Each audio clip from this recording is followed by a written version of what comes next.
चदरिया जीनी रे जीनी,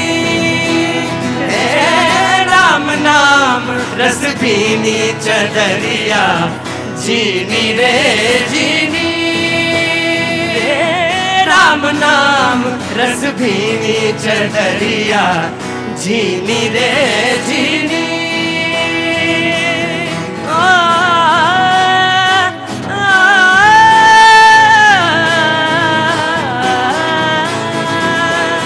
जब मोरी चादर बन घर आए,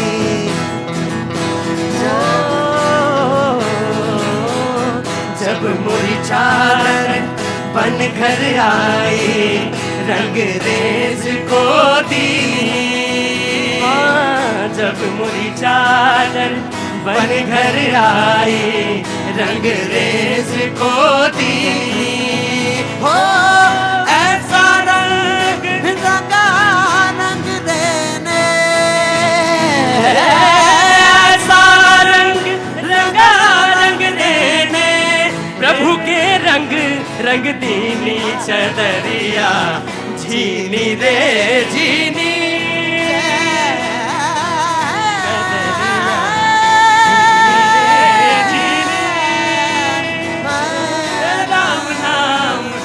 भीनी चदरिया जीनी रे जीनी।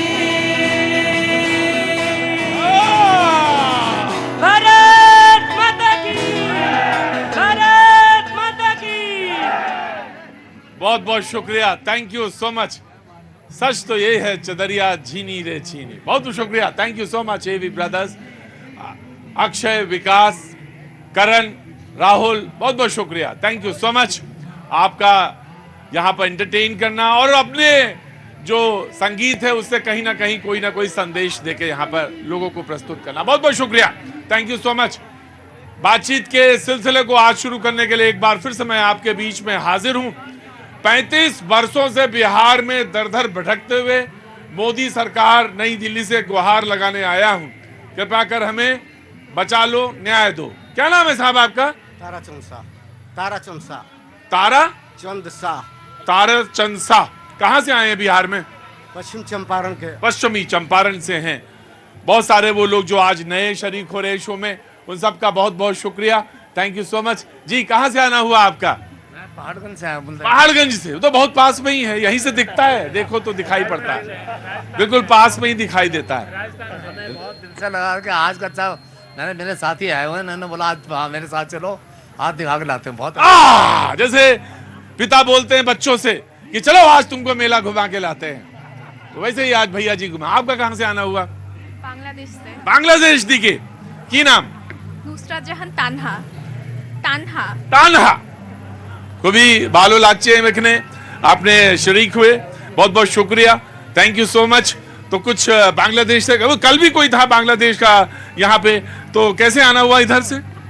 Just for roaming around. Just for roaming around. बहुत बहुत शुक्रिया, thank you so much for coming here. You just enjoy the music and whatever you get from here, I don't know how much do you gain from here, but anyway enjoy, thank you so much. और आप कहाँ से आने हैं? अक्षरधाम से। अक्षरधाम से? तो अक्षरधाम घूमने गए थे? नहीं, वहीं रहते? अक्षरधाम में? नहीं नहीं, हाँ। वहाँ पे कॉलोनी है, वहाँ पे रहते हैं। हाँ वो तो मुझे मालूम है। आपका नाम क्या है? लक्ष्यता। लक्ष्यता। लक्ष्यता क्या कर रही हैं? मैं अभी आयुर्वेदिक डॉक्टर बनने के लिए, मतलब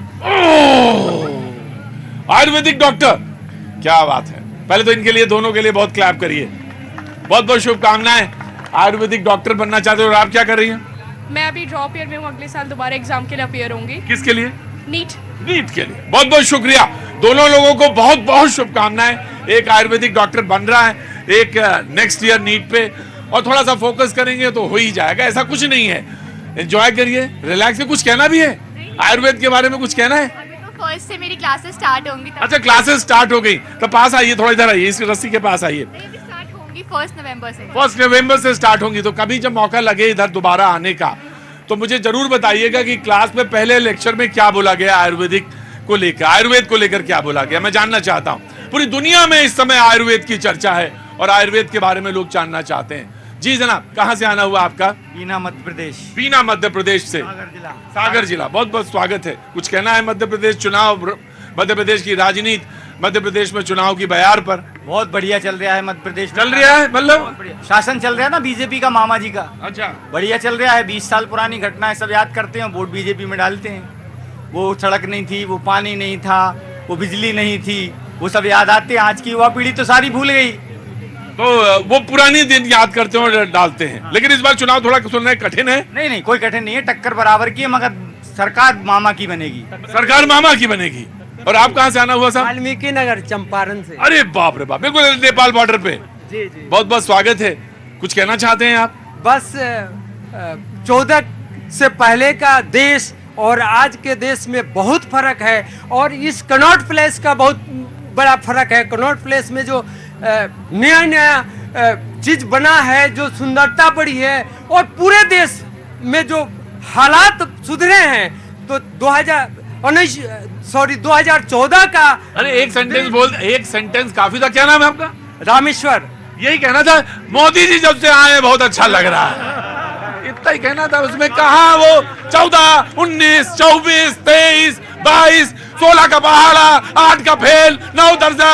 अरे क्या एक सेंटेंस में? हाँ जी, अब ये तो आप बोलते रहिए, मुझे नहीं मतलब है, लेकिन एक ही सेंटेंस बोलना था। इतना वक्त कहाँ है किसी के पास? जी कुछ क्या कहना है, बताइए जल्दी से। जी हमको हमारे विधायक जो है बहुत परेशान कर रखे हैं। विधायक? क्यों? क्योंकि हमारा घर उनका घर बस एक ओरी है।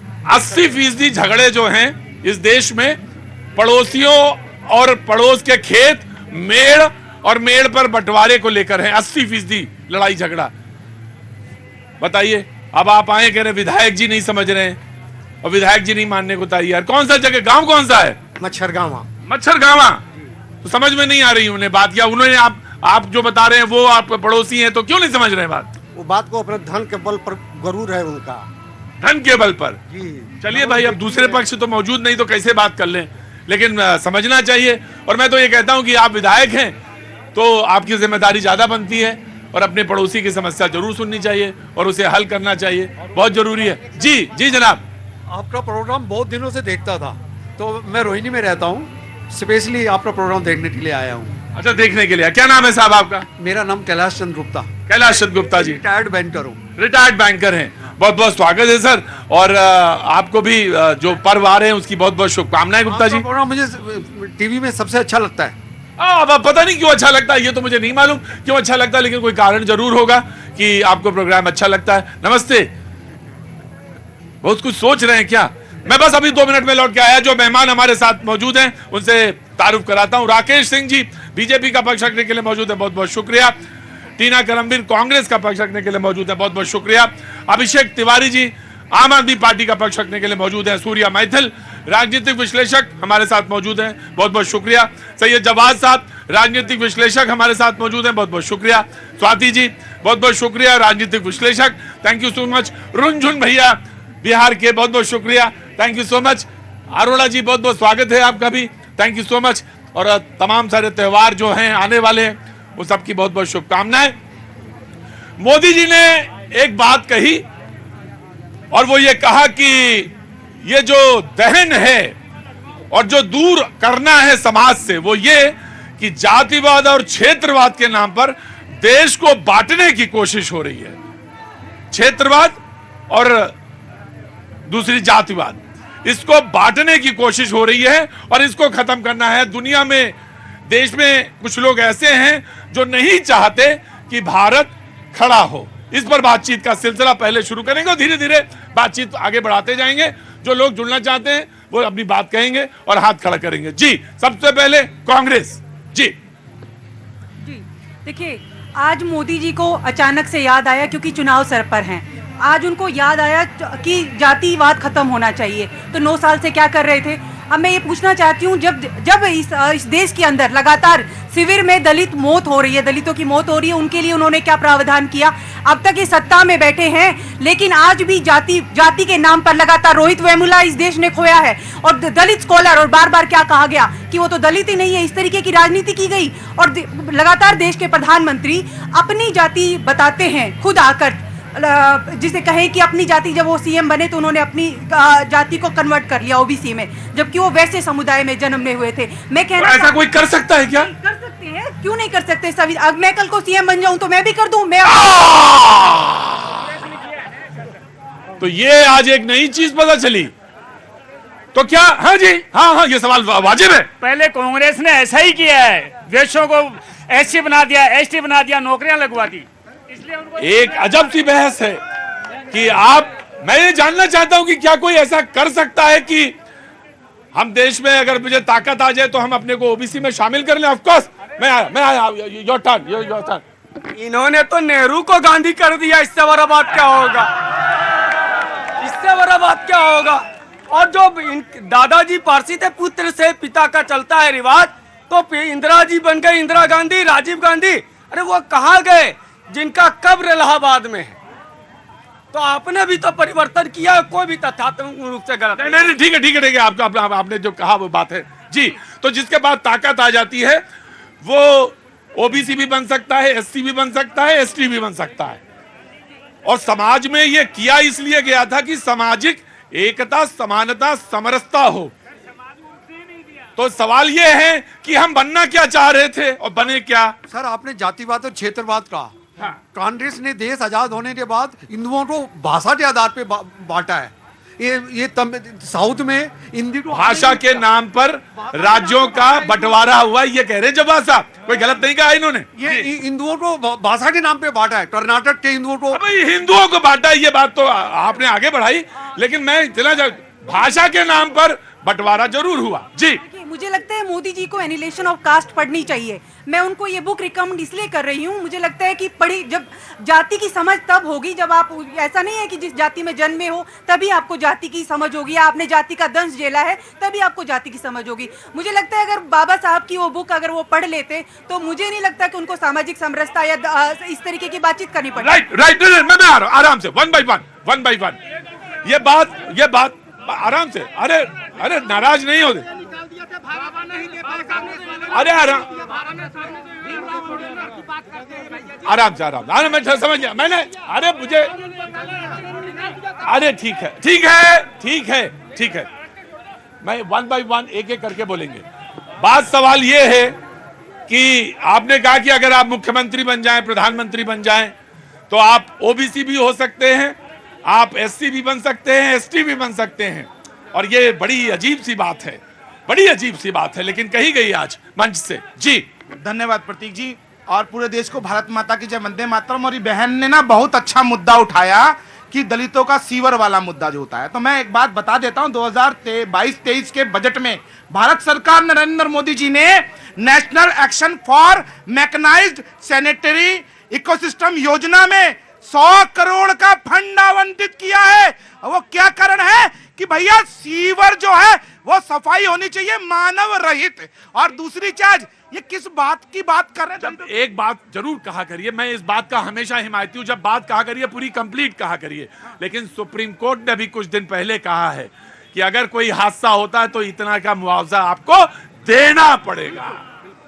सुप्रीम कोर्ट का इंटरवेंट करना पड़ा जी। शुरुआत की नरेंद्र मोदी जी ने, शुरुआत की नरेंद्र मोदी जी। इस देश के अंदर क्षेत्रवाद को खत्म करने की बात करते हैं, जातिवाद को खत्म करने की बात करते हैं। आज दलितों की बात कर रहे हैं। पंच जो तीर्थ स्थल हैं अंबेडकर साहब के, वो किसने बनवाए? नरेंद्र मोदी जी ने बनवाए। ये नरेंद्र मोदी जी की कल्पना थी क्या? 60 साल तक कांग्रेस पैर में अपनी मेहंदी लगाकर छुन छुन करती हुई इंतजार कर रही थी। नहीं, रुकिए भाई, पूरी बात करेंगे। आप अभी इन्होंने डाटा दिया, मैं पूछती हूँ कितनी फेलोशिप आपने बंद कर दी है सीएसटी की, आपको पता भी है? आप पढ़ते नहीं है, इसलिए आपको नहीं पता। लगातार रिजर्वेशन पर प्रहार किया गया, और रिजर्वेशन को मैं कहती हूँ, ये अभी ये पूछ रहे रिजर्वेशन का मतलब, एक मिनट, पूरी बात होने दीजिए, डिस्टर्ब नहीं करेंगे आप। रिजर्वेशन का मतलब होता है प्रतिनिधित्व, और तमाम उन लोगों को प्रतिनिधित्व मिलना चाहिए, इसीलिए ओबीसी आरक्षण से भी बच रहे हैं। ये बात तो सच है, ये बात तो 100% सच है कि इस देश में जाति एक सच्चाई है, इससे तो कोई इंकार नहीं कर सकता। और जो प्रताड़ना और जो दुख, हाँ जी, आरक्षण छोड़ देने की तो बात हो ही नहीं रही। अभी तो आरक्षण है, आरक्षण तो संविधान की गारंटी है सर। सुनिए साहब, वो तो संविधान ने दिया हुआ है। एक मिनट जी, मैं आ रहा। लेकिन जाति एक सच्चाई है, इससे कोई इंकार नहीं कर सकता। और क्या है कि हम धर्म बदल लेते हैं लेकिन फिर भी जाति नहीं छूटती हमसे। कैसी कैसी कैसी चीज चिपकी हुई चस्पा है। देखिए भाई, अगर आपको डिबेट में शरीक होना है तब तो मैं बात करूं, अन्यथा तो मैं माइक बदलता रहूंगा, फिर मुझे टाइम खत्म करके चल दूंगा। मैंने कहा इस देश में सच्चाई है, जाति से कोई इंकार नहीं कर सकता। गुप्ता जी आप बोलिएगा, लेकिन जरूरी बात करनी है। लेकिन आपकी उम्र है 60-65 साल, 67 साल, और अगर आपके पीछे जो खड़ी है वो लड़की, उसकी उम्र है 18-19 साल, वो सीख रही है आपसे। अगर सब्र नहीं है गुप्ता जी सब्र रखिए। सब्र नहीं होता तो गुप्ता जी मेरी डिबेट आपके लिए नहीं है। ये सच है इस देश में कि जाति एक सच्चाई है। धर्म बदल गए लेकिन जाति नहीं हट पाई, वो हटी नहीं, वो चस्पा रही, वैसे ही रही। हाँ जी, क्यों नहीं हटेगी? क्योंकि जब तक देश में अमीर और गरीब का जनगणना नहीं होगी तब तक ये देश तरक्की नहीं कर सकता। जाति के नाम पे इतने दिन से जनगणना हुई, देश की तरक्की हो गई? नहीं हुई। ऐसी देश पीछे चला जाएगा। और कहते हैं मोदी सरकार ने क्या किया? भाई सर जी, मोदी सरकार ने पहले देश में 387 मेडिकल कॉलेज थे, आज वही 692 मेडिकल कॉलेज। रुको तुम एक मिनट, क्या नाम तुम्हारा? मेरा नाम है रवि दुबे। रवि दुबे, कहाँ के रहने वाले हो? मैं रहने वाला वैसे तो जौनपुर का हूँ। वैसे तो मतलब क्या जौनपुर का हो? जौनपुर का रहने वाला हूँ। जौनपुर का रहने वाला। काम क्या करते हो? काम मैं सर सामाजिक कार्य करता हूँ। मुझे लग रहा तुम नहीं तो मुझे लग रहा पटरी तुम्हारी उधर ही चुनाव की तरफ जाएगी। चुनाव की तरफ नहीं सर, मैं आंकड़े के साथ काम गिना दूंगा। कांग्रेस नहीं गिना सकती काम, मैं गिना दूंगा 2 मिनट में 10 काम गिना दूंगा। गिनाओ। देखिए, पहली बात, भारत में पहले 387 मेडिकल कॉलेज थे, आज कितने हो गए? 692। भारत में पहले कितने एम्स थे? 6, आज 24 हो गई। भारत में 16 IIT थी, आज 23 IIT हो गई। भारत में 723 यूनिवर्सिटी थी, आज 1472 यूनिवर्सिटी हो गई। पहले भारत में कितने मेगावाट बिजली पैदा होती थी? पूरे साल में 2.34 मेगावाट लाख बिजली पैदा होती थी, आज वही 4.17 मेगावाट बिजली। गुप्ता जी कुछ सीखा? गुप्ता जी कुछ सीखा? रुकिए जवाब साहब, नहीं, अरे 20 सेकंड, वो वहां पे 2 मिनट ले गया आपके, खत्म हो गई ना। प्रतीक भाई ले गया 2 मिनट ले। प्रतीक भाई, जाति इस देश की आपने कहा सच्चाई है, और जाति जो नई जाति एक बार चिपक गई तो चिपक गई, लेकिन अब वो धर्म बदल सकता है। धर्म बदला इस मुल्क में, धर्म बदला लेकिन जाति नहीं हटी, और यही बड़ी बात है।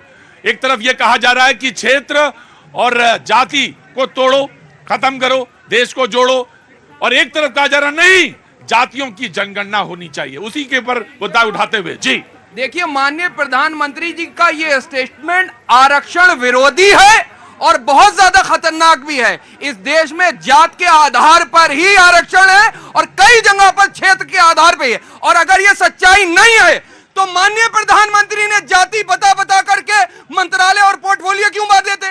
अपनी जाति क्यों बताई थी? और अभी विशेष जाति की बात कर रही थी, बताइए सीवर में उतरने वाला व्यक्ति एक विशेष जात का क्यों होता है? और जब अभी वाइस चांसलर बनाए गए बहुत सी यूनिवर्सिटी में, तो एक विशेष जाति के क्यों बनाए गए? यही तो राहुल गांधी जी सवाल कर रहे हैं कि आप जो है जातिगत जनगणना करवाइए। आज बड़ी अच्छी डिबेट होगी गुप्ता जी, आज डिबेट बहुत अच्छी होगी, ये मुझे अंदेशा है। जैसे मुझे पता चल जाता आज बारिश नहीं होगी। उन्होंने कहा कि ये आरक्षण विरोधी लाइन है। हालांकि गुप्ता जी मैं डांट दूंगा आपको, और आप गार्ड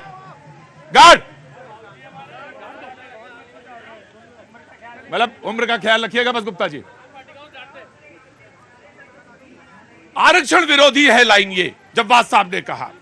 हालांकि संख्या बहुत कम है बाबूजी, संख्या बहुत कम है, लेकिन अभी आवेदन दिया गया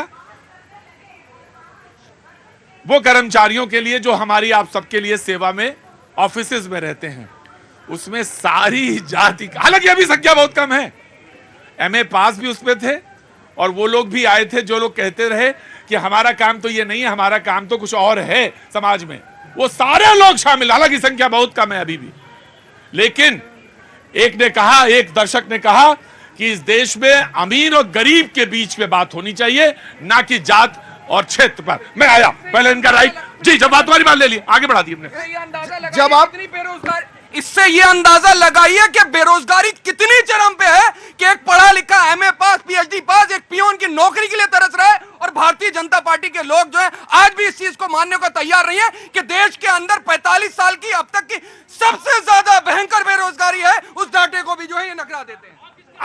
अगर ये बहस यहां पे हो रही होती एमए पे, मैं चाहता हूं ये बहस हो एमए पे कि मैं एमए पास हूं, लेकिन इस पर बात नहीं है।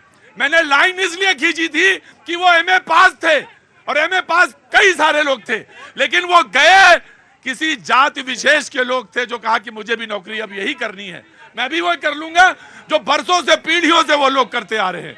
मैं भी तैयार हूं, हालांकि संख्या अभी कम है। बहस को आगे बढ़ाते हैं जी। नहीं, बेरोजगारी आई है, इसमें दो राय नहीं। बेरोजगार दो लोग हुए हैं। पहला राहुल गांधी बेरोजगार हैं 14 के बाद से, और अखिलेश यादव बेरोजगार हैं 22 के बाद। और रही बात जातीय जनगणना की, तो आपको याद होगा कि जातीय जनगणना नहीं, नीतीश कुमार और भाजपा की सरकार थी जिसका श्रेय नीतीश कुमार और तेजस्वी ले रहे हैं। सारे समीकरण पर, जातीय सामाजिक आर्थिक सारे समीकरण पर 27 बिंदुओं पर वो आंकड़ा आया, वो सर्वे था। और उस आंकड़े के बाद एक आंकड़ा कि इतने ये जाति, बाकी 26 आंकड़ों को अपनी जेब में डाल लिया कांग्रेस और तेजस्वी और नीतीश ने। क्यों नहीं? सामाजिक रूप से कौन अगड़े हैं, सामाजिक रूप से कौन पिछड़े हैं? अरे समग्रता में देखिए, देश भारत जो है एक संस्कृति है, एक संस्कार है, एक स्वभाव है, जमीन का टुकड़ा नहीं है। इसीलिए मैं कहता हूं यहाँ का कंकर कंकर शंकर है, बूंद बूंद गंगा जल है। आप टुकड़े टुकड़े में भारत को देखती हैं, हम समग्रता में देखते हैं। इसीलिए आप कन्हैया कुमार को अपना गले का छोटा सा रिप्लाई देना चाहेंगे उसके बाद। देखिए, इतना ज्ञान ये बखार रहे हैं, इतना ही प्रधानमंत्री भी बखारते हैं। हम उम्मीद क्या करते हैं प्रधानमंत्री से? हम उम्मीद करते हैं उनसे, और मैं खुद भी कहती हूँ विपक्ष के होने के नाते भी हम देश के प्रधानमंत्री से उम्मीद करते हैं कि दशहरे के दिन उनको ये कहना चाहिए था कि 34 तो उनकी सरकार का आंकड़ा है कि इस देश में कम्युनल दंगे हो रहे हैं, कम्युनल लगातार सांप्रदायिक दंगे हो रहे हैं, ये रुकने चाहिए। उनको ये कहना चाहिए था। और मैं तो उनसे उम्र में बहुत छोटी हूँ, फिर भी मैं ये कहती हूँ कि उनको इतनी समझ होनी चाहिए कि इस देश में लगातार जब से सत्ता में आए हैं, हमारे हरियाणा जैसे प्रदेश के अंदर भी नूह जैसी हिंसा देखने को मिली, वो किसके शासन काल में हुआ? अरे मैं कह रहा हूं तो 65-70 साल किसका शासन था? आपका शासन था ना। अगर 45 करोड़ लोग बैंक के खाते नहीं थे, वो किसने नहीं किया? आप चाहती थी कि बैंक के खाते ना हो। आपके प्रधानमंत्री राजीव गांधी कहते थे कि हम यहां से 1 रुपया भेजते हैं तो 15 पैसा पहुंचता है, बाकी कांग्रेसियों के जेब में चला जाता है। इसलिए आपने शौचालय क्यों नहीं बनवाया गरीबों का? आपने मंडल कमीशन की रिपोर्ट आ गई थी, आप दबा के बैठे रही कि ओबीसी और बैकवर्डों को आरक्षण न मिला। आज बताती हैं 3 सेक्रेटरी हैं। किसका शासन था? 65-70 साल आपने शासन किया है। हाँ जी, कहाँ से आए? आरक्षण की बात कर रहे हैं। कहाँ से आना हुआ? बिहार का रहने वाला हूँ। अरे बाप रे बाप, वही से लौ जली है। तो कहाँ से आए? बिहार से कहाँ से? रोहतास जिला से। रोहतास जिला, जय हो। बिल्कुल एकदम बॉर्डर वाले हैं आप, यूपी के। हाँ। बोलिए। बोल रहा था कि ये आरक्षण हमें बता दें, कांग्रेसियों ने कितने साल के लिए अम्बेडकर जी ने लगाया था? देश पर देश का कलंक था। और रिजर्वेशन वो सिर्फ 10 साल के लिए था। और वो नौकरी में रिजर्वेशन, प्रमोशन में रिजर्वेशन, पढ़ाई में रिजर्वेशन, मेडिकल सीट में रिजर्वेशन, हर जगह रिजर्वेशन। मैं आपसे कुछ नहीं पूछूंगा, अमूमन मैं नाम पूछ लेता हूं, लेकिन मैं आपसे नाम नहीं पूछो। लेकिन मैं आपसे एक बात, हालांकि उसका एक सवाल का जवाब ये भी हो सकता है, दूसरा भी, लेकिन ये बात सच है कि बरसों से नहीं, पीढ़ियों से नहीं, शताब्दियों से, कितनी शताब्दियों से टैलेंट के आधार पर होना चाहिए, रिजर्वेशन खत्म होनी चाहिए, होना चाहिए, टैलेंट के हिसाब से होना चाहिए। लेकिन अवसर किसके पास ज्यादा गए और अवसर किसने लिए, ये भी ध्यान रखिएगा। और उसका एक पहलू यही है रिजर्वेशन का। जी लो, आम आदमी पार्टी जी। प्रतीक भाई, कथनी और करनी में फर्क होता है। प्रधानमंत्री, मैं आ रहा हूं। प्रधानमंत्री जी कहते कुछ हैं, करते कुछ और हैं। जाति को खत्म करने की बात करते हैं, खुद बोलते हैं मैं ओबीसी हूं। अगर भारतीय जनता पार्टी प्रवक्ता जाति जनगणना की समर्थन करते हैं तो प्रधानमंत्री जी को बोलना चाहिए हम जाति जनगणना करा रहे हैं। उसे छुप क्यों रहे हैं, उसे भाग क्यों रहे हैं? आज हिंदुस्तान के 140 करोड़ जनता के सामने भारतीय जनता पार्टी के सबसे बड़े नेता नरेंद्र मोदी जी के विश्वसनीयता पे सवाल है। जब लाल किला के प्राचीर पे बोलते हैं हमें भ्रष्टाचार खत्म करना है, और सारे भ्रष्टाचारियों को अपने पार्टी में ला करके उसको मंत्री पद देते हैं। ये कहते हैं महिलाओं की सुरक्षा करना है, और सारे इनके खुद के सांसद हमारे खेल के जो हमारे महिलाएं बहन और बेटियां हैं उनके खिलाफ उनका फोफड़ करने का कार्य करते उस पर कुछ नहीं बोलते।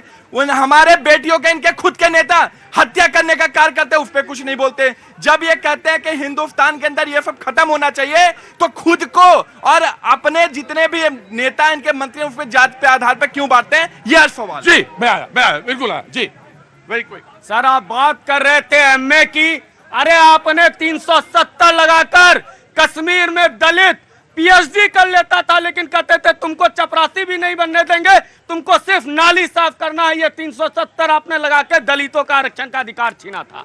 और आप क्या कहते हैं कथनी और करनी, अरे 2 कमरे का मकान से शीश महल में रहने लगे, कथनी और करनी की बात करते हो। आए थे भ्रष्टाचार मिटाने, आधा पार्टी पूरी पार्टी और आधा पार्टी पूरी कैबिनेट तिहाड़ में बैठी हुई है और ये भ्रष्टाचार की बात करते हो। अरे शर्म आना चाहिए कि महिला संतोष कोहली की हत्या की सीबीआई जांच की मांग करते हुए आपने पार्टी बनाई।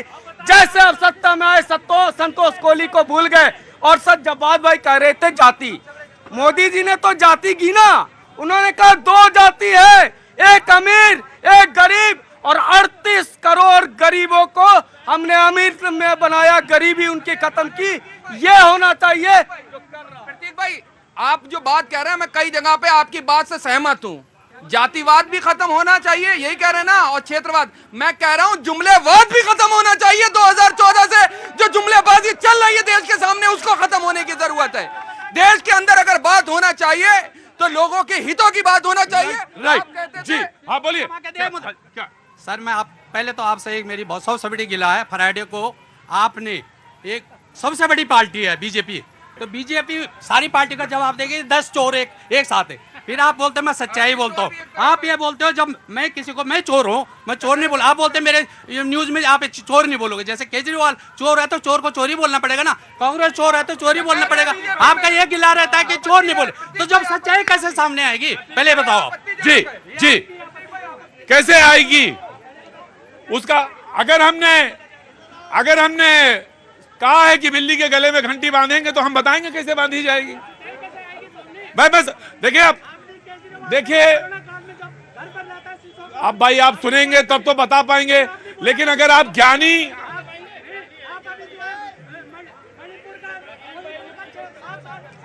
मेरी बहुत बड़ी गलती है जो मैंने आपसे पूछ लिया, और मेरी सबसे बड़ी गलती यह है कि आप सुनना नहीं चाहते। अरे आप सुनना नहीं चाहते, आप किसको काबिलियत दिखा रहे हैं, अपनी काबिलियत किसको दिखा रहे हैं? नहीं मेरी बात सुनने की समझने की कोशिश करिए। अगर आपको यह कहना है कि आप कहेंगे बार बार किसी को कहें कि आप मूर्ख हैं, तो जनता ने चुन के भेजा है, किसी को मुख्यमंत्री बनाया है, ऐसे तो नहीं बनाया है, और संवैधानिक पोस्ट पे बैठा हुआ व्यक्ति है। और अगर आपने ठीक है शीश महल वाली बात है, इन्होंने कोर्ट की, मैंने उस पर कोई वो नहीं किया, लेकिन आप ये कहें कि नहीं चोर है तो या तो प्रूफ लाइए और सिद्ध करिए, और उसके बाद उनको जेल भेजिए, वो तो जेल भेजिए। लेकिन आप खड़े होकर यहाँ पे रोज भाषणबाजी करेंगे पाव भर, तो वो मैं वो बर्दाश्त नहीं करूंगा। जी भैया ये समझ में आता है कि इनके नेता राहुल गांधी सोनिया गांधी जमानत पे है, आरोप है, ठीक ना, आरोप है आम आदमी पार्टी के 3 मंत्री। अरे भाई चुप हो जाओ यार, चुप हो जाओ। मैं मानता हूं कि आरोप है, भी सिद्ध नहीं हुआ, आम आदमी पार्टी के 3 मंत्री जेल में मसाज करा रहे, जमानत नहीं मिली, लेकिन इन्हीं के गठबंधन के सारे लोग, एक सजा याफ्ता लालू प्रसाद, उनको तो अदालत ने सजा याफ्ता किया, कैसे कह सकते हैं कि वो चोर नहीं है? चारा चोरी के आरोप में उनको अदालत ने सजा दी और उनकी गोद में बैठ के ये लोग गठबंधन चला रहे हैं। ये ईमानदारी और भ्रष्टाचार की बात करेंगे, ये बताएंगे कि समाज कैसे चलता है, जाति क्या होती है। अरे आप जिसकी गोद में बैठे हैं, अदालत ने उनको सजा दी है और वो सजा याफ्ता चारा चोर हैं, आपके साथ हैं, आप क्या जवाब देंगे? Now you please reply. Pratik भाई, आम आदमी पार्टी। प्रतीक भाई अभी ये कह रहे थे कि चारा चोर ये वो चोर, भारतीय जनता पार्टी के लंबी फेहरिस्त है जिनको खुद के इनके बोल लेने दो, अब बोल लेने दो भाई, अब बोल लेने दो, इनको चुप करा दो प्रतीक भाई। अब ये प्रायोजित लोग आकर के यहाँ पे जिस अनर्गल बात करते हैं, पूरी तरीके से ये गलत है प्रतीक भाई, इसका खंडन होना चाहिए। मैं बिल्कुल आपके आपको सीधे आपको सार को कह रहे थोथा दे उड़ाए। हाँ, बिल्कुल। तो आप सार पे आइए ना। मैं बिल्कुल। हाँ। प्रतीक भाई, जिस भ्रष्टाचार की बात प्रधानमंत्री जी करते हैं वही फारे के फारे भ्रष्टाचारी भारतीय जनता पार्टी में आ जाते हैं, बोलते हैं दूध के धुले हो जाते हैं। चाहे वो हेमंत बिश्व शर्मा हो, चाहे वो रेड्डी ब्रदर्स हो, चाहे नारायण राणे हो, चाहे शुभेंदु अधिकारी हो, बहुत लंबी फेहरिस्त है। अगर भ्रष्टाचार अरविंद केजरीवाल और उनके साथी के बस एक समस्या है कि भारतीय जनता पार्टी समझौता नहीं किए। अगर आप मनीष सिसोदिया अरविंद केजरीवाल का साथ छोड़ करके मोदी जी से दोस्ती कर लेते आज दिल्ली के मुख्यमंत्री। तो मुख्यमंत्री तो आप हैं भाई, मुख्यमंत्री तो आप हैं। कहां से आना हुआ साहब? सर उत्तराखंड पौड़ी गढ़वाल। उत्तराखंड पौड़ी गढ़वाल से। पहले बहुत बहुत स्वागत है आपका, बहुत बहुत स्वागत है। नमस्ते, बहुत बहुत स्वागत है। पौड़ी गढ़वाल से आए, क्या नाम है साहब आपका? राजेंद्र प्रसाद बिंजोला। राजेंद्र प्रसाद बिंजोला जी। मैं आ रहा हूं। मैं एक बात आपसे मैं कहना चाहूंगा, पार्टी के प्रवक्ता से कहना चाहूंगा, प्लीज आप उधर जाए। और हर तरह के लोग होते हैं समाज में, हर तरह के लोग समाज में होते हैं। और ये मैं मानता हूं कि कुछ लोग अपनी बुद्धिमत्ता सिद्ध करने के लिए कहीं तक जा सकते हैं, अपनी बुद्धिमत्ता सिद्ध करने के लिए वो कहीं किसी स्तर पर भी जा सकते हैं। इसलिए आप बैठिए, मेरी जिम्मेदारी है, वो लोग बैठ जाएंगे। जी जनाब बिजोला साहब। अरे उत्तराखंड से कुछ हवा लाए हो ठंडी? कहाँ थैली है? अच्छा जी हाँ बोलो। मेरा एक चीज है सर, हाँ। जो आरक्षण पे अभी बात चल रही थी पहले, हाँ। आरक्षण मिलना चाहिए जो गरीब है, लेकिन एक बार मिलना चाहिए। जब उसकी आर्थिक स्थिति ऊपर उठ गई, उसके बच्चे को नहीं मिलना चाहिए। वो सारा जिंदगी 4 पीढ़ी तक आरक्षण ही ले रहे हैं। डीएम का लड़का डीएम। आरक्षण में क्रीमी लेयर वाली बात जो है ओबीसी में तो है, लेकिन वो ये बात कहते हैं कि आरक्षण में ये बात होनी चाहिए कि एक बार अगर जीवन स्तर उठ जाए। कहां से आए हो? बिहारी रुको। जी कहिए जनाब, कहां से आना हुआ? बनारस से। जी अब आ रहा हूं। एक बार पूछ लिया, गुप्ता जी से भी एक बार पूछ लिया, आपसे भी पूछ लिया। जी कुछ कहना है आपको? हमें ये कहना है, हमारे जो भाई हैं और जो लोग इस टीवी में इस समय इस चैनल को देख रहे हैं, मेरा 2 शब्द कहना है कि माननीय प्रधानमंत्री जी स्वयं नहीं चुने गए हैं, इस देश की जनता ने उनको चुना है। पहले इस चीज का स्वागत करना चाहिए। दूसरी बात है, इस देश के लिए दोबारा प्रधानमंत्री अगर कोई चुना गया है तो माननीय प्रधानमंत्री जी चुने, मोदी जी चुने गए हैं, स्वयं में नहीं चुने गए हैं। इस देश की जनता बार बार चुन रही है। तीसरी चीज है, जहां तक जातिवाद को बांटने की बात है, कोई भी व्यक्ति हो, राजनेता कोई भी हो, मैं सबसे ये कहूंगा, इस देश को सबने कहा कि मिलजुल के रहो। अगर प्रधानमंत्री जी जातिवाद पर अगर जाति गणना नहीं कर रहे हैं तो इसका भी इस देश की जनता को स्वागत करना चाहिए। हम हिंदुस्तानी हैं, हम भारतवासी हैं, हमें एक रहना है, इसका नारा हमें देना है। तीसरी चीज है, अरे एक रुको, अभी ब्रेक लेना दो। हमने सोचा था 1-2 बातें होंगी, और तीसरी बात, चौथी बात, अब ब्रेक कौन लेगा? राजेश जी लेंगे ब्रेक। वक्त छोड़े से ब्रेक के बाद फिर आता हूं। झीनी रे झीनी रे राम नाम रस भीनी चदरिया।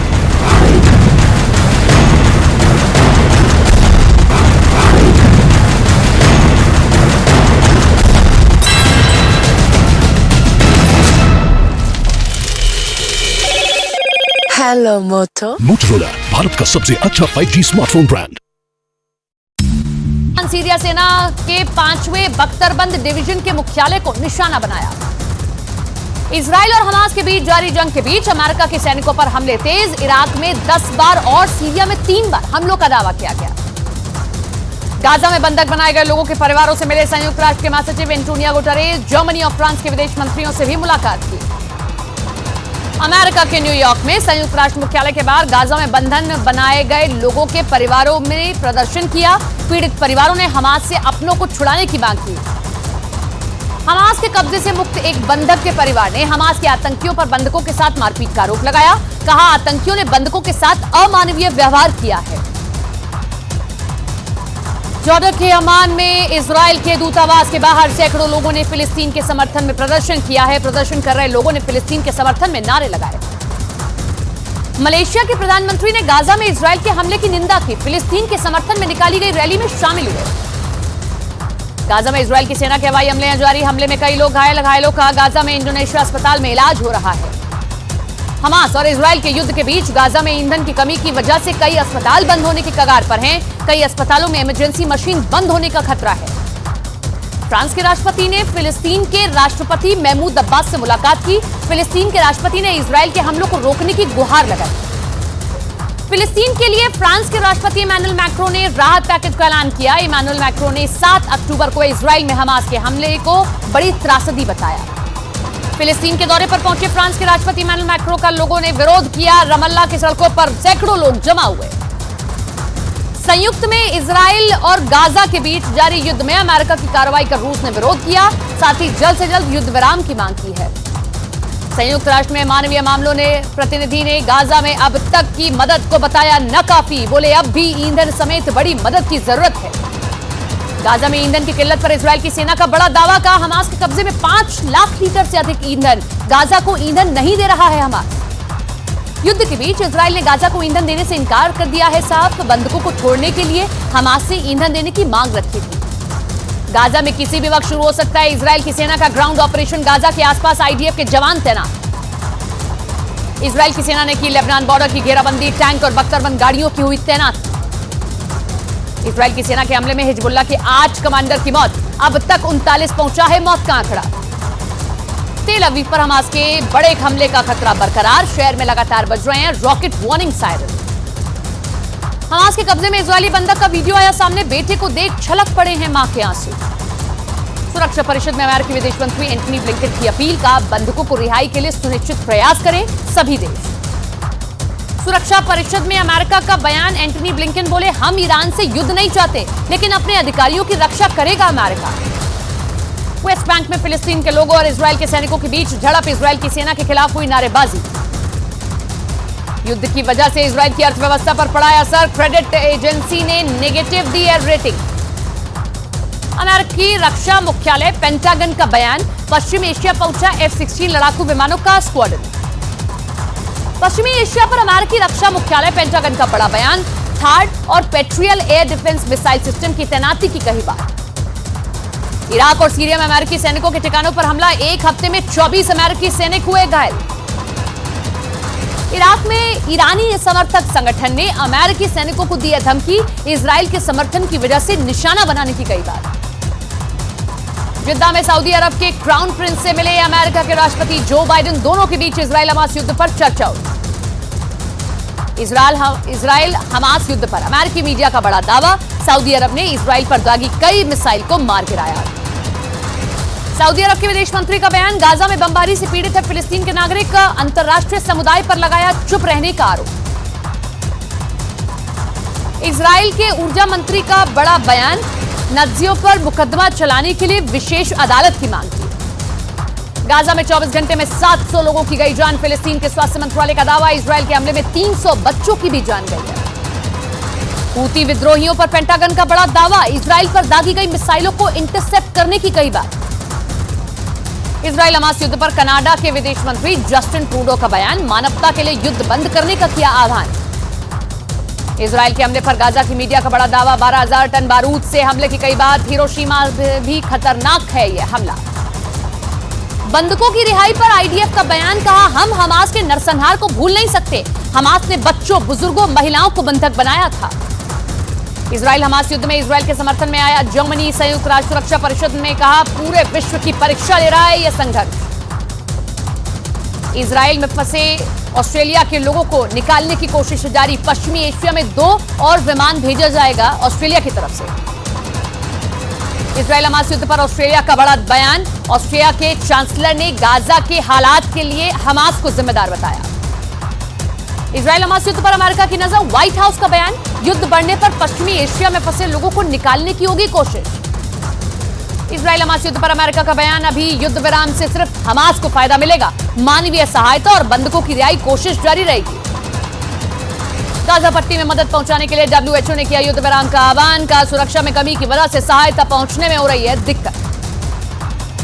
गाजा में हर सेकंड बढ़ रहा है मौत का आंकड़ा। लेबनान में बैठे हमास के कमांडर का दावा। युद्ध में अब तक 5,700 लोगों की मौत का दावा। सुरक्षा परिषद में हुई नोकझोंक के बाद इजराइल के राजनयिकों ने मीडिया को संबोधित किया। इस दौरान बंधक बनाए गए लोगों के परिजन भी मौजूद थे। गाजा में बमबारी के बीच खान यूनिस इलाके में एक महिला ने बच्ची को दिया जन्म। मां और बच्ची दोनों सुरक्षित। संयुक्त राष्ट्र के अध्यक्ष ने की युद्ध रोकने की अपील। दोनों पक्षों को अंतर्राष्ट्रीय कानून का दिया हवाला। फिलिस्तीन के विदेश मंत्री ने इजराइल पर साधा निशाना। संयुक्त राष्ट्र ने कहा गाजा पर बम बरसाकर लोगों को सामूहिक सजा दे रहा है इजराइल। युद्ध के बीच ब्रिटेन ने गाजा पट्टी तक मानवीय सहायता पहुंचाने की अपील की। कहा इजराइल को भी है अपनी रक्षा करने का अधिकार। इजराइल से जारी युद्ध के बीच हमास सीमा पर शवों का अंतिम संस्कार किया गया। इस दौरान वहां कई लोग मौजूद रहे। हमास की जारी जंग के बीच इजराइल की सेना का बड़ा दावा। कहा हमारे घर के बेहद करीब है हमास के लड़ाके। इजराइल के हमले में गाजा पट्टी में शेल्टर होम को भी पहुंचा नुकसान। हमलों के बीच फिलिस्तीनियों ने खान यूनिस के रेड क्रिसेंट मुख्यालय में ली शरण। फिलिस्तीन के नागरिकों की मदद के लिए मिस्र से गाजा पट्टी पहुंचा ट्रक। रेड क्रिसेंट के कार्यकर्ताओं ने भोजन, पानी और दवाइयों का वितरण किया। इजराइल के ताबड़तोड़ हमलों के बीच हमास का बड़ा बयान। बोला गाजा पर हमला करना बंद करे इजराइल, हम बंधकों को छोड़ने को तैयार। इजराइल की सेना ने गाजा में हमास के ठिकानों पर एयर स्ट्राइक की। हमले में 16 लोगों के मारे जाने की खबर, कई लोग घायल हुए। गाजा में इजराइल सेना पर हमास ने किए हमले। हाल ही में इजराइल सेना के टैंक, हेलीकॉप्टर, आर्टिलरी को निशाना बनाया गया। इजराइल की धमकी के बाद हमास का पलटवार। का गाजा में इजराइल को मुंहतोड़ जवाब देने के लिए 35,000 लड़ाके तैयार। गाजा में इजराइल के हमलों में हमास के ठिकाने तबाह, कई इमारत भी जमींदोज हुई। गाजा में हर तरफ तबाही का मंजर दिखाई दे रहा है। इजराइल हमास युद्ध का आज 19वां दिन। हमास पर ठिकानों पर इजराइल ने की जबरदस्त एयर स्ट्राइक। हमलों से हुई तबाही का नया वीडियो भी आया सामने। मानवीय मदद पर अमेरिका के राष्ट्रपति जो बाइडेन का बयान। बाइडेन ने कहा इजराइल के पीएम नेतन्याहू रफाह सीमा से मदद देने पर सहमत हुए हैं। हमास और इजराइल युद्ध पर अमेरिका ने बड़ा दावा किया। कहा सीज फायर से हमास को संगठित होने का समय मिल जाएगा, फिर और भी बड़े आतंकी हमले कर सकता है हमास। विस्थापित फिलिस्तीनियों ने गाजा के खान यूनिस में नया कैंप बनाया। कैंप के पास भी हवाई हमले। हमास से जारी युद्ध के बीच इजराइल के पीएम की लेबनान को चेतावनी। कहा हिजबुल्लाह युद्ध में शामिल हुआ था, भारी कीमत चुकानी पड़ेगी। फ्रांस के राष्ट्रपति इमैनुअल मैक्रों ने इजराइल के प्रधानमंत्री बेंजामिन नेतन्याहू से की मुलाकात। आतंकवाद के खिलाफ लड़ाई में इजराइल के साथ एकजुट रहने का किया वादा। फ्रांस के राष्ट्रपति इमैनुअल मैक्रों ने इजराइल के राष्ट्रपति से मुलाकात की। इमैनुअल मैक्रों ने कहा कि हमास सभी बंधकों को रिहा करें। इजराइल के तेल अवीव पहुंचे फ्रांस के राष्ट्रपति ने युद्ध पीड़ितों से की मुलाकात। हर संभव मदद का दिया भरोसा। फ्रांस के राष्ट्रपति के बाद हॉलैंड के प्रधानमंत्री भी इजराइल जाएंगे। अब तक Greece, Italy, Britain, German, America के राष्ट्राध्यक्ष कर चुके हैं इजराइल का दौरा। इजराइल और हमास के बीच युद्ध में अब तक 6,500 से ज्यादा लोगों की गई जान, 15,000 से ज्यादा लोग घायल हुए। इजराइल से युद्ध के बीच गाजा में अब तक 5,000 से ज्यादा लोगों की मौत, फिलिस्तीन के स्वास्थ्य मंत्रालय ने जानकारी दी। हमास पर इजराइल के ताबड़तोड़ हमले जारी। इजराइल में अब तक 1400 से ज्यादा लोगों की मौत। इजराइल के हवाई हमले में गाजा में कई इमारतें तबाह, 140 लोगों की मौत का दावा। मलबे में दबे अपनों की तलाश कर रहे हैं लोग।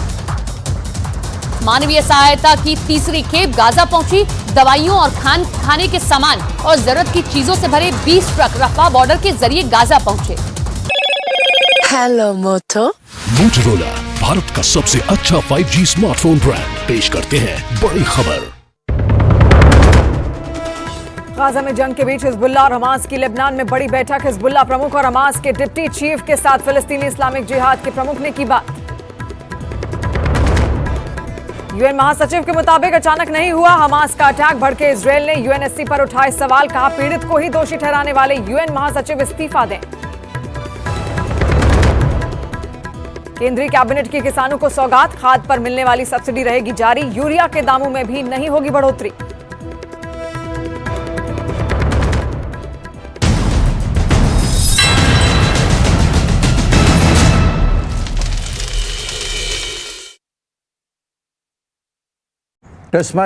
गूगल ने इजराइल में गूगल मैप्स और वेज पर लाइव ट्रैफिक डेटा को अस्थायी रूप से बंद कर दिया है। लाइव ट्रैफिक फीड को डिसेबल करने की यह खबर उत्तरी गाजा में जमीनी हमले से पहले आई है। जर्मनी की राजधानी बर्लिन में फिलिस्तीन के समर्थन में निकली रैली में प्रदर्शनकारियों की पुलिस से झड़प। पुलिस ने कई प्रदर्शनकारियों को गिरफ्तार किया। जर्मनी में कई फिलिस्तीन समर्थक गिरफ्तार हुए। हमास के आतंकियों की बड़ी योजना का पर्दाफाश। गाजा में एक्टिव सुरंग से समुद्र के रास्ते इजराइल की घुसपैठ की योजना। अमेरिका ने अपने नागरिकों को गाजा से लोगों को निकालने की बनाई बड़ी योजना। इजराइल और लेबनान में रहने वाले 6 लाख से ज्यादा अमेरिकी नागरिक चिंता का विषय।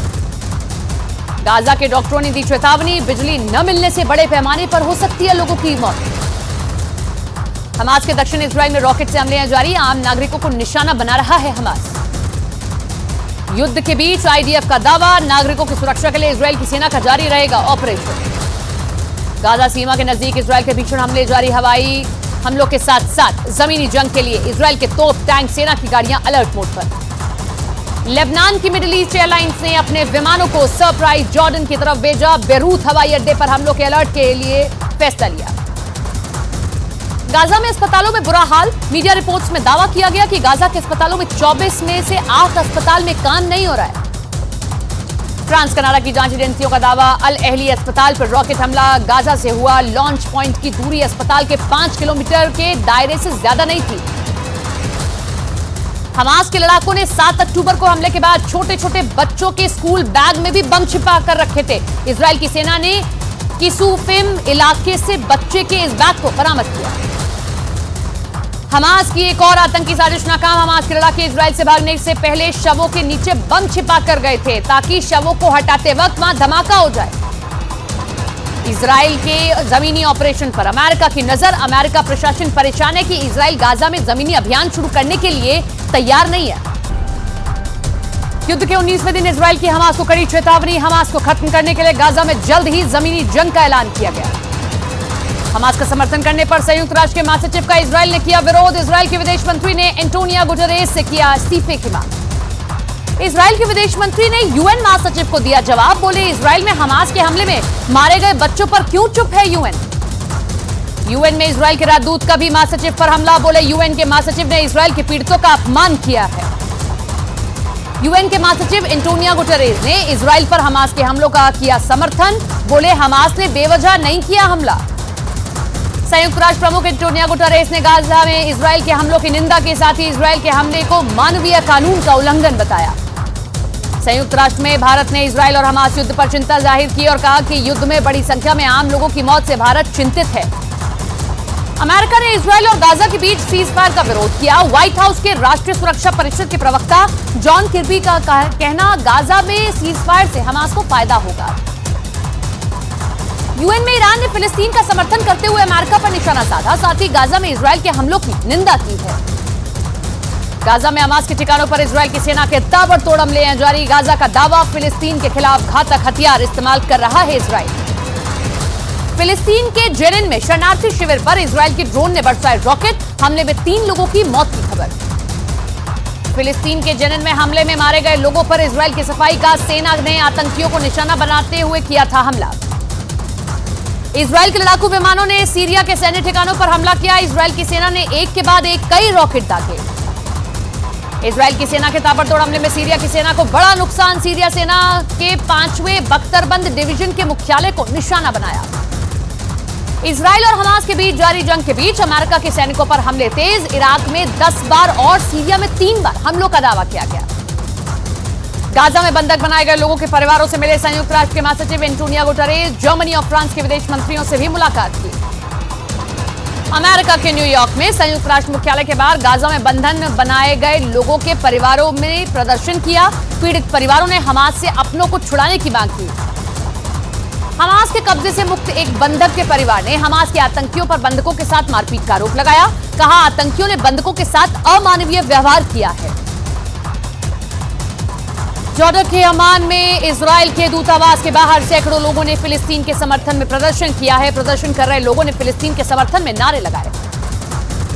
मलेशिया के प्रधानमंत्री ने गाजा में इजराइल के हमले की निंदा की, फिलिस्तीन के समर्थन में निकाली गई रैली में शामिल हुए। गाजा में इजराइल की सेना के हवाई हमले जारी, हमले में कई लोग घायलों का गाजा में इंडोनेशिया अस्पताल में इलाज हो रहा है। हमास और इजराइल के युद्ध के बीच गाजा में ईंधन की कमी की वजह से कई अस्पताल बंद होने की कगार पर हैं। कई अस्पतालों में इमरजेंसी मशीन बंद होने का खतरा है। फ्रांस के राष्ट्रपति ने फिलिस्तीन के राष्ट्रपति महमूद अब्बास से मुलाकात की। फिलिस्तीन के राष्ट्रपति ने इजराइल के हमलों को रोकने की गुहार लगाई। फिलिस्तीन के लिए फ्रांस के राष्ट्रपति इमैनुअल मैक्रों ने राहत पैकेज का ऐलान किया। इमैनुअल मैक्रों ने 7 अक्टूबर को इजराइल में हमास के हमले को बड़ी त्रासदी बताया। फिलिस्तीन के दौरे पर पहुंचे फ्रांस के राष्ट्रपति इमैनुअल मैक्रों का लोगों ने विरोध किया। रमल्ला की सड़कों पर सैकड़ों लोग जमा हुए।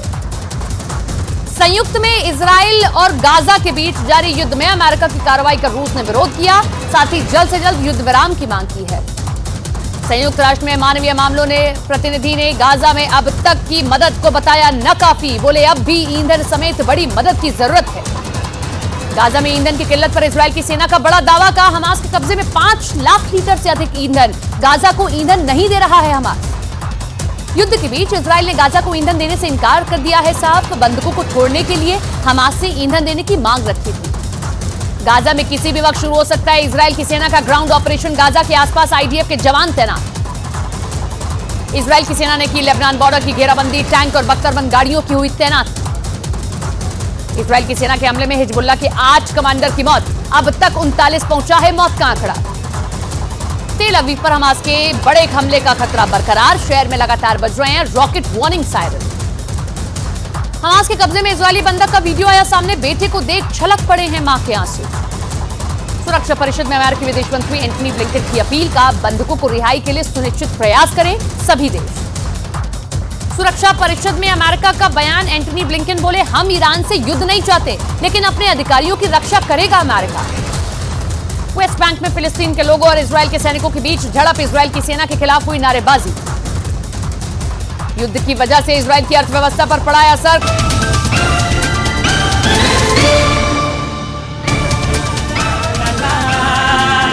न्यूज़ 18 के साथ सुनो भैया जी की बात, न्यूज़ 18 के साथ सुनो भैया जी की बात। भैया जी गहन में जनता करती मन की बात, अरे भैया जी गहन में जनता करती मन की बात।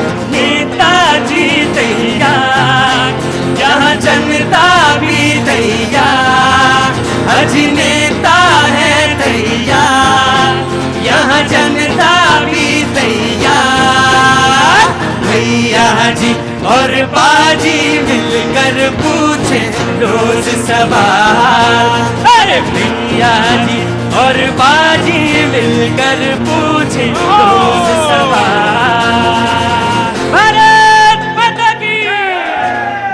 बहुत बहुत शुक्रिया, थैंक यू सो मच। बातचीत के सिलसिले को एक बार फिर से शुरू करने के लिए मैं आपके बीच में हाजिर हूं। एक दो बातें जरूर कह रही है मुझे और बहुत जरूरी है। शो जहां पे खड़ा है, जिस मुकाम पर है, जहां से लोग आते हैं, देखने आते हैं, अपनी बात कहने आते हैं, सुनाने के लिए आते हैं, प्रतीक्षारत रहते हैं, और कोई चाहे कि इसमें अनर्गल बात बोलेगा आके और अनर्गल बात बोलने लगे, अच्छा नहीं लगता। मैं खुद जुड़ना चाहता हूं, सबसे जोड़ने की कोशिश करता हूं, लेकिन ऐसा मत करिए कि चीजें बिगड़ने लगे, वो अच्छी चीज नहीं है, बिल्कुल नहीं, समाज में शोभा नहीं देता। बोलिए, जरूर बोलिए, आपका शो है, मैं बिल्कुल आपका स्वागत करता हूं। मैं उससे भी पूछता हूं, मुझे कभी कभी लगता है कि मैं इनसे क्यों पूछ रहा हूं, रोज पूछता हूं मैं इनसे, हर तीसरे चौथे दिन पूछ लेता हूं, तो मुझे मालूम है ये क्या बोलेंगे ये भी पता होता है, लेकिन फिर भी इसलिए कि चलिए ठीक है, आप यहां पे मौजूद हैं, मैं आपका स्वागत करता हूं। लेकिन इतना मुझे मजबूर मत कर दीजिए कि मैं फिर कोई ये बात कहूं कि नहीं आपका बिल्कुल स्वागत नहीं है, ये ठीक नहीं लगता। ये पब्लिक का शो है तो पब्लिक के सारे लोग स्वागत हैं, ऐसा मत करिए। बहुत बहुत एक बार फिर बातचीत की प्रक्रिया को शुरू करेंगे। वो तमाम सारे लोग जो यहाँ पे मौजूद हैं, मैं उनसे सिलसिला जोड़ूंगा। दिल से खुश आदमी हूं मैं, बिल्कुल नाराज नहीं होता, लेकिन मुझे इस बात का दुख होता है कि जब आप बीच में गड़बड़ करें। जी, कहां से आना हुआ साहब? नरेला दिल्ली। नरेला दिल्ली से। क्या नाम है साहब? नरेश कुमार दैया। नरेश कुमार दैया जी। तो आज इधर कैसे आना हुआ? इधर ये LIC ऑफिस है हमारा। हाँ हाँ, तो यहाँ आते ही है, पूरा देश जानता है इस बिल्डिंग को। यस जी, तो यहीं आते हैं आप? हाँ, यहीं आते हैं सर। तो कभी कभी यहाँ भी आ जाते हैं? हम दुकान पे ही मिलते हैं आपसे। अच्छा दुकान, अच्छा वो पीछे कोई दुकान है? कपड़े की दुकान है। कपड़े की दुकान है, तो वहां तो आना जाना रहता है मेरा, तो मुझे एग्जैक्टली याद नहीं है कौन सी दुकान है, लेकिन कहीं ना कहीं कोई दुकान जरूर है। अच्छा, कॉर्नर वाली, अच्छा जी, बहुत अच्छी बात जी। नमस्ते। किसको बता रहे थे? अच्छा, बेटी का फोन था। क्या कह रही है? बेटी बोल रही पापा मैं पहुंच गया हूँ। पापा मैं पहुंच गया हूँ। और पापा ने क्या बोला फिर? मैं ठीक है बेटा, मैं अभी यहीं पे हूँ, अभी शो का ये करके खत्म करके आता। हाँ, यहाँ जरूरी है बोलना, अगर बोलेंगे नहीं पापा जी तो क्या होगा फिर? घर में तो बोल नहीं पा रहे हैं पापा जी, और यही तो बोलेंगे पापा जी। बहुत अच्छा, रुकिए रुकिए रुकिए, पापा जी रुकिए। नमस्कार, कहाँ से आना हुआ? सर मैं राजस्थान उदयपुर संभाग से आई हुई हूँ, बांसवाड़ा जनजातीय क्षेत्र से, और समाज सेविका हूँ, सोशल एक्टिविस्ट हूँ। एक शब्द बोला आपने संभाग, तो किस पार्टी से जुड़ी है? मैं किसी पार्टी से नहीं जुड़ी हूँ, मैं जनता से जुड़ी हुई हूँ। एक पॉलिटिकल लीडर से मिलने जा रही थी, लेकिन मेरे लिए जनता सर्वोपरि है, तो मैं यहाँ जनता ऐसे नेताओं की तलाश में रहती है। आगे कहा सुने कुछ बचा ही नहीं। इस बार टिकट मिला ना मिला हो, लेकिन मैं एक इधर अंदर आइए, आप अंदर आइए, आप अंदर की, मैं आपको अंदर ही आना चाहिए, वो बाहर बेकार खड़ी थी, अंदर पास आइए। क्या नाम है आपका? शालिनी मिश्रा, आपकी तरह मीडिया में ही थी। हाँ। और आपका सेंस ऑफ ह्यूमर बड़ा तगड़ा है, कई सालों से टीवी पे देख रही हूँ। हाँ। लोगों को हंसाते हैं, रुलाते भी हैं, लेकिन कब तक सवाल पूछेंगे? एक सवाल मैं आपसे पूछना चाहती अब बुला तो लिया है मैंने इन्हें, अब इनको सवाल भी पूछना है मुझसे। भाई जगह नहीं बदला जाता यहाँ पे, वहीं खड़े रहिए, वो जगह ना बदलिए आप। ये इनके बारे में एक भविष्यवाणी जरूर करना चाहता हूँ। क्या नाम बताया आपने? शालिनी मिश्रा। शालिनी मिश्रा, सेटल्ड हैं आप वहीं राजस्थान में? जी। इस बार तो नहीं मिला, अगली बार 1001% तय है। अब ये मुझे नहीं मालूम कौन सी पार्टी है, पार्टी में से मुझे हल्का हल्का लग रहा अंदाजा। हाँ, संभाग बड़ा डिफिकल्ट है वहां पे लेकिन घुसना, लेकिन आपका तो अंदाजा मुझे तो लग गया है कि कौन सी पार्टी है। सवाल मुझसे पूछना चाहती हैं? ना हो तो बाद में पूछ लीजिएगा, जनता के सामने पूछेंगे, जनता के सामने। अरे कभी कभी कुछ सवाल ऐसे होते हैं जो बाद में। ये जज है, ये इन्हीं का सवाल है, इन्हीं की तरफ से मैं पूछना चाहती हूँ। अच्छा, पत्रकारिता क्यों छोड़ दी फिर आपने? देखिए, सवाल पूछती रहती, पूछ पूछ के थक गई। मैंने कहा सॉल्यूशन तो हो ही नहीं रहा। मैंने अपना श्री रामराज जनसेवा संस्थान खोला, जनता के लिए काम किया, वकील बनी। मैंने कहा अब तो मैं लड़ूंगी महिलाओं के लिए, क्योंकि हमारे भीलवाड़ा में 10 दरिंदों ने बच्चियों को जला दिया। इसकी सरकार उसकी सरकार तो रह गई, सदा कहाँ दिला पाई। यही दिल्ली, आपको याद होगा निर्भया केस में हम सभी ने कैंडल मार्च किया था, और सीमा कुशवाहा ने रातों रात कोर्ट खुलवाई और उस दरिंदों को सजा दिलाई। आज एमपी में हम सभी सहिष्णुता भूल गए। लोग कहते हैं दिल्ली में लड़कियां सेफ नहीं है, मुझे तो आप भाइयों के बीच में बड़ा सेफ लगा, क्योंकि मैं यहाँ खड़ी हूँ, किसी ने गलत टच नहीं किया, करते तो मैं थप्पड़ मार देती। लेकिन अभी एमपी में वो जो बच्ची गई यूपी की, ना यूपी सरकार को खबर है ना एमपी सरकार को। चुनाव एमपी में भी और राजस्थान में भी है। सुनिए, मैंने एक सवाल सीधा पूछा था, सुनिए मेरी बात सुनिए। यहाँ के रिंग मास्टर मैं ही हूँ, और आपने पत्रकारिता भी छोड़ी होगी, वकालत भी छोड़ी होगी, उसके बाद कहीं और तलाश रही होंगे, लेकिन मैं मुझे बस सिर्फ पत्रकारिता करनी है और यही करनी है सिर्फ। मैं, मेरी बात सुनिए, मेरी बात। मैंने ये पूछा था कि पत्रकारिता क्यों छोड़ दी? छोड़ने का ये कारण था कि सर मैं पत्रकार का सम्मान करती हूँ, क्योंकि मुझे ऐसा लगा उसी ने मुझे पावर दिया। ये जो बोलने की क्षमता वो पत्रकारिता ने दी, वकालत ने बाद में। लेकिन मैंने सोचा कि यार मैं पत्रकारिता में कुछ चैनलों में, जैसे आज निर्भीक आप बोलते हैं, कुछ चैनल्स तो ऐसे हो गए जो निर्भीकता को भूल गए हैं। 19(1) बताता है कि आपको स्वतंत्रता है, बोलने की आज़ादी है पत्रकारिता में, चौथे स्तंभ में। लेकिन 19(2) कब बताता है कि आपको कुछ लिमिटेड बोलना चाहिए। जो बच्चियां बलात्कार से मर रही है उनको बार बार पीड़िताओं को दिखाया जाता है कि इनके घर पे ये हुआ। आप तो निर्लज कर रहे हैं हमारी बेटियों को। बहुत अच्छी बात है, बहुत सार गर्भित बात है, और ये बात ऐसी है जिसको कि बार बार डिस्कस। अरे मैंने जाने को नहीं कहा था आपसे। अरे नहीं, मीटिंग है, चुनाव में आना है। चुनाव में आना है तो जाइए, कोई नहीं रोकेगा। और इस बार नहीं, अगली बार जरूर मुलाकात होगी आपसे, और राजस्थान में होगी जरूर। कहाँ मिलेंगे आप? सभी राजस्थान। कहाँ मिलेंगी? उदयपुर संभाग। उदयपुर संभाग में मिलेंगी। जाइए, मीटिंग करिए, जरूर। पहले पत्रकारिता, फिर उसके बाद वकालत, और अब राजनीति में तलाश। यही है कुल मिला के आदमी एक जगह रुक ही नहीं पा रहा है। रुकना चाहिए, कायदे से रुकना चाहिए। कैसे रुके ये? और हालांकि कुछ बेचैनी हो सकते हैं, पत्रकारिता के क्षेत्र में भी कुछ सवाल हो सकते हैं जो बेचैनी वाले हों, और उसमें रास्ता ना मिल रहा हो, लेकिन फिर रास्ता खोजना पड़ता है कि कैसे खोजा जाए, कैसे चीजें निकाली जाए, बनाई जाए। जी बाबू जी नमस्ते, कहाँ से आना हुआ? आजमगढ़ से। आजमगढ़ से। क्या काम करते हैं बाबू जी? मेरा दवा का व्यापार है। दवा का व्यापार है। कैसे आना हुआ आज? बस ऐसे ही मार्केट में आए हुए थे, तो टीवी पे देखता ही हूँ रोज आपको। बिल्कुल देखते होंगे। और देखने के साथ साथ अमूमन डेली देखा जाता है, तो आज ये हुआ कि इधर हैं तो आपको देख लिया। कोई सवाल आप पूछना चाहते हो, कोई बात कहना चाहते हैं? सवाल पूछना तो बड़ी बात है। अभी जैसे कुछ पैनलिस्ट बैठे रहते हैं आपके, और ये जनता पे सवाल दाग देते हैं, जनता को ही चोर बताने लगते हैं। इस पे बड़ा ऑब्जेक्शन है मेरा। इन पैनलिस्ट को जनता का सम्मान करना चाहिए। जनता इनको सुनने आती है, जनता इनको देखने आती है, चाहे किसी भी पार्टी के हों। और ये जनता को कहते हैं कि ये पेड आदमी है, ये हम तो पेड है नहीं, हम तो ऐसे आए हैं। यदि मैं किसी पार्टी का सपोर्ट करूं तो ये बोलते हैं उस पार्टी के पेडर है आप। ये बहुत गलत बात है। इनको इनके ऊपर मुकदमा होना चाहिए और आपको करना चाहिए। मेरा यही सवाल है। देखिए, मेरा मानना यह है कि मुकदमा तो नहीं होना चाहिए, लेकिन मुकदमा अरे सुनिए मेरी बात, आप बहुत समझदार इंसान हैं।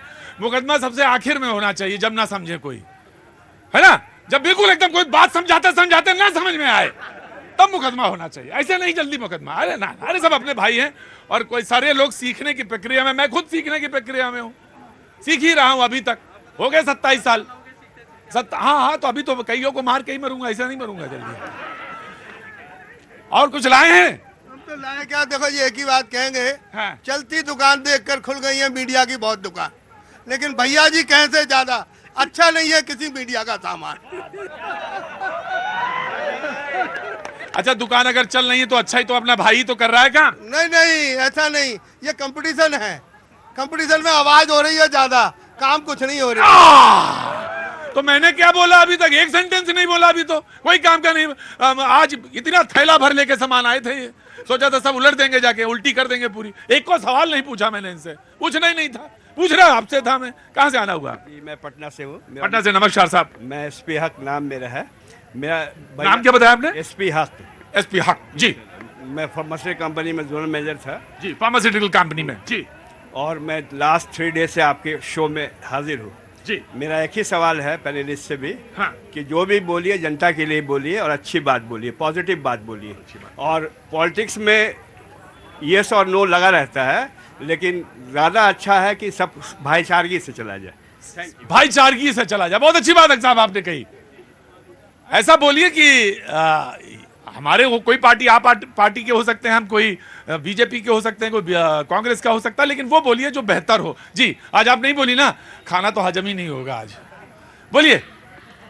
अभी बहुत सारी बातें जातियों को लेकर के हुई है, छोटी सी बात रखूंगी। 1931 में भारत में सबसे पहले जनगणना हुई थी ये जाति के आधार पर। उस समय 4200 जातियां थी। उसके बाद ये 2011 में जो कांग्रेस सरकार ने जनगणना कराई, जिसको इन्होंने पूरा डिस्क्लोज नहीं करा, उसमें जातियां निकल के आई 4.5 लाख।